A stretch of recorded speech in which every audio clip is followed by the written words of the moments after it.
2016-cı ildə sertifikasiya sualı olaraq verilmişdi.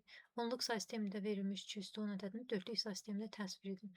Biz bilirik ki, 2 üstü ədədi, yəni onluq ədədi 8-liyə və 16-lığa çevirərkən, 8-liyə çevirərkən 3-ə bölürdük, 16-lığa çevirərkən isə 4-ə bölürdük.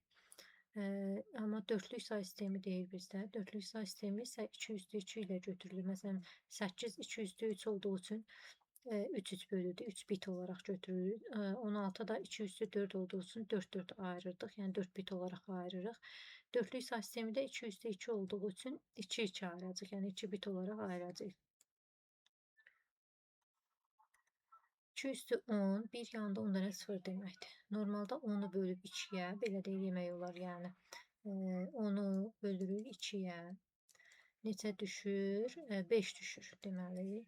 1 ilə 5 dənə 0 olur. 1, 2, 3, 4, 5. Bir də yanında qabaqda olur. Cavab budur əslində. Amma indi belə bilməyənlər belə eləyək. Yəni 2 yanında 10 dənə 0, 1 yanında 10 dənə 0. 1, 1, 2, 3, 4, 5, 6, 7, 8, 9, 10. Daha rahat biləsiniz deyə, daha aydın öyrənəsiniz deyə açıq yazıram. Belə 2 bölürük sıfırları və 1-i. Çatışmayan onsuz da bilirik ki, qabağına 0 əlavə edirik.